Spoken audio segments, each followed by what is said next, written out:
Araku parliament నియోజకవర్గ ఎన్నికల ప్రచారణకు విచ్చేసిన బీజేపీ, టీడీపీ, జనసేన ఉమ్మడి పార్టీల అభ్యర్థులు, పలువురు నాయకులు గిరిజన సాంప్రదాయ వాయిద్యాలతో, దింసా నృత్యాలతో అఖండ స్వాగతం పలికిన ఆదివాసీ గిరిజనులు ప్రచార రథం నుండి రోడ్ షో ద్వారా అరకు పార్లమెంట్ బీజేపీ ఉమ్మడి అభ్యర్థి కొత్తపల్లి గీత, అరకు ఎమ్మెల్యే ఉమ్మడి అభ్యర్థి పాంగి రాజారావు ప్రజలకు అభివాదాలు చేస్తూ కమలం గుర్తుకు ఓటు వేయాలని అభ్యర్థన.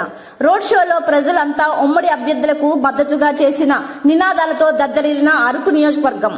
ప్రచారంలో ఉమ్మడి పార్టీలకు చెందిన పలువురు నాయకులు, పార్టీల కార్యకర్తలు, దారి పొడవునా అభ్యర్థులకు హారతులు పట్టిన మహిళలు. అరకులో ఎన్డీఏ కూటమి ఎంపీ అభ్యర్థి కొత్తపల్లి గీతకు ప్రజలు బ్రహ్మరథం పట్టారు. అరకులో ప్రధాన రహదారుల పొడవునా బీజేపీ, టీడీపీ, జనసేన కార్యకర్తలు, నాయకులు గీతకు స్వాగతం పలికారు. అరకు శివారు నుంచి కిలోమీటర్ల మేర వాహనాలతో భారీగా కొత్తపల్లి గీత అభిమానులు, కార్యకర్తలు పాల్గొన్నారు. అడుగడుగునా గీతకు మంగళహారతులు, గిరిజన సాంప్రదాయ నృత్యాలతో స్వాగతం పలికారు. మళ్లీ రావాలి, గీత రావాలంటూ నినాదాలు చేశారు.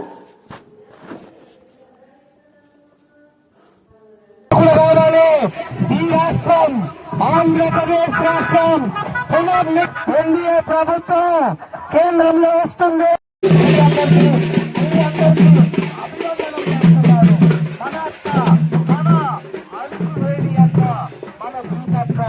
మన గీతక్క మీ అందరి ఆశీర్వాదం కావాలంటున్నారు, మీ అందరి దీవెనలు కావాలంటున్నారు. అరకు వేలిలో కాబోయే పార్లమెంట్ సభ్యులు మన గీతక్క గారు. దయచేసి అందరు కూడా ఈ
ఒక్కసారి బంధాలు కాకుండా మన మీడియా మీ అందరి దీవెనలు కావాలంటున్నారు.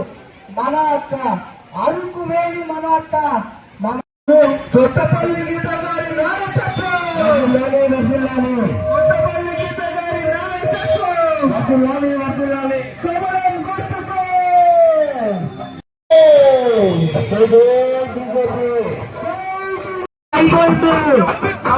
అయిపోయింది. పని అయిపోయింది. ఇక్కడ బంజాపమ్మ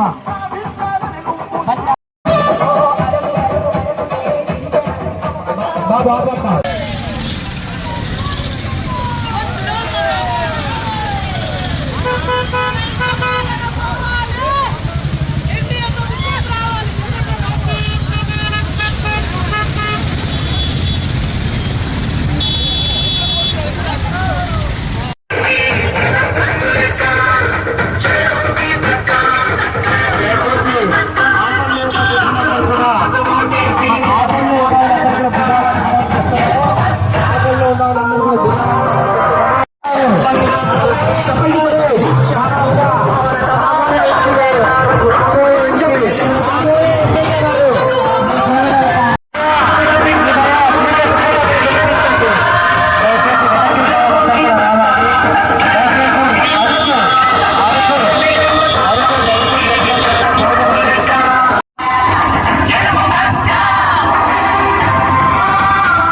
ఏదన్నా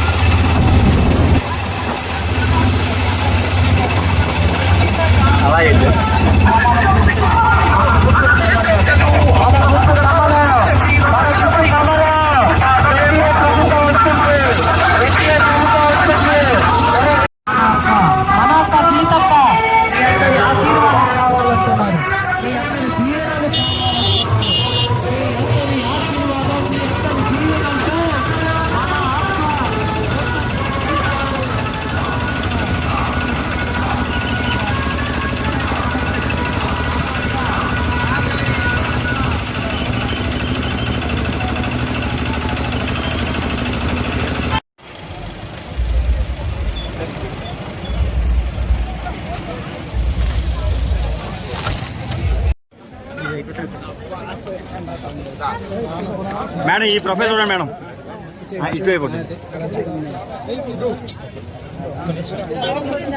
అంతే మీ అల్లుడే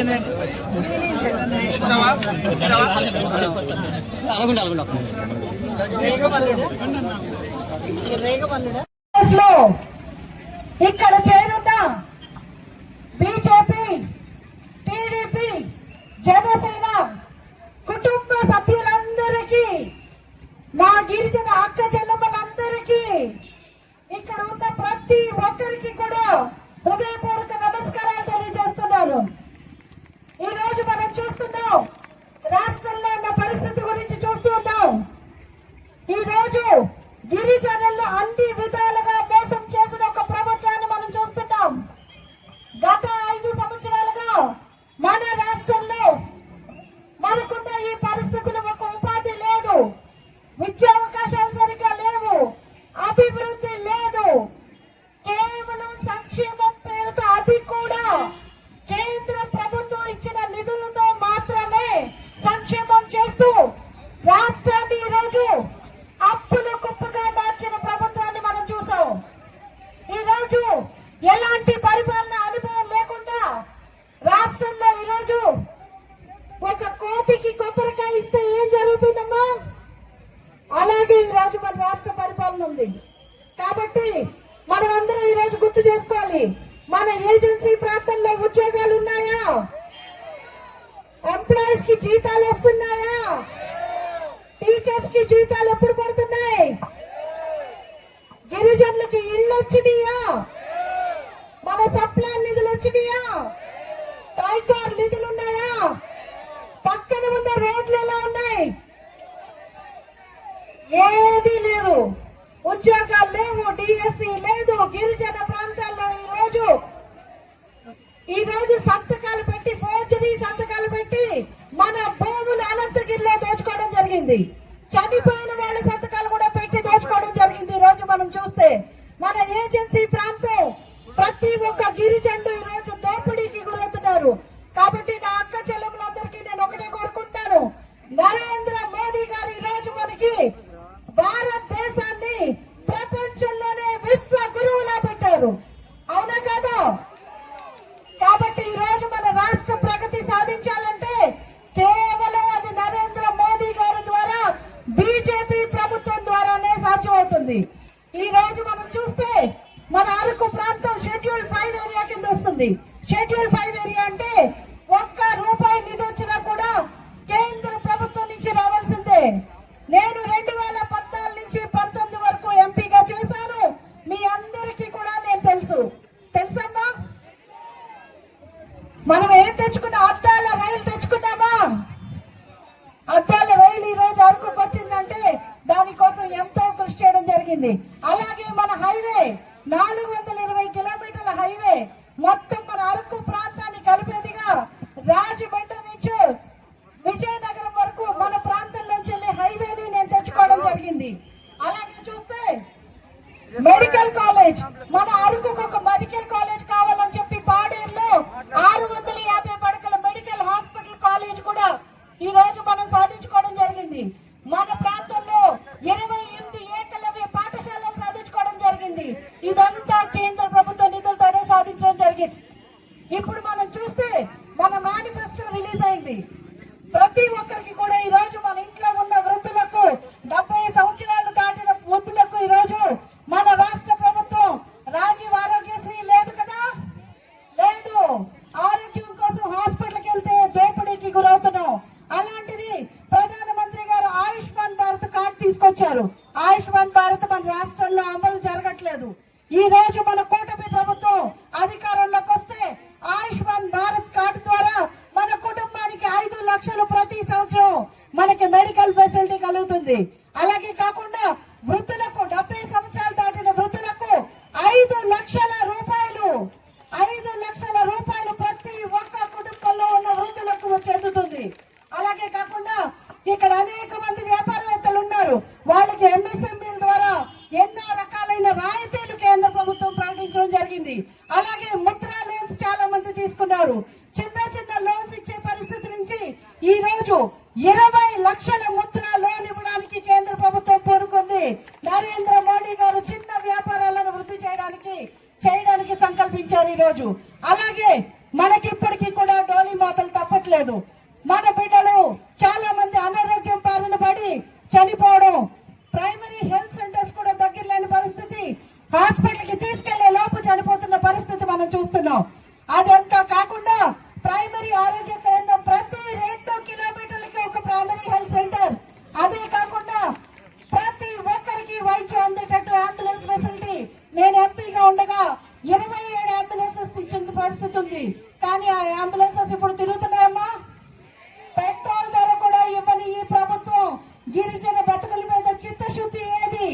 మన కోసం ఒక్క ఇల్లు కూడా ఇవ్వని ప్రభుత్వాన్ని మనం గద్దెదించడానికి మనం అందరం కంకణం తీసుకుందాం. ఈ రోజు జీవో నెంబర్ 3 తీసుకొచ్చి మన జీవితాల్లో ఈ రోజు పునరుద్ధరించడానికి మన కూటమి ప్రభుత్వం సిద్ధంగా ఉంది. ఈ రోజు మనం చూస్తుంటే ఎన్నో రకాలైన మనల్ని మోసం చేసుకుంటూ అబద్ధపు మాటలు చెప్తూ ఇక్కడికి వైఎస్ఆర్సీపీ వాళ్ళు వస్తున్నారు. మీరందరూ కూడా గుర్తించాలమ్మా. మన జీవితాల్ని 60 నెలలు ఈ రోజు కష్టపడ్డాం కదా, కష్టపడ్డామా? ఏ అభివృద్ధి లేదు. ఒక్క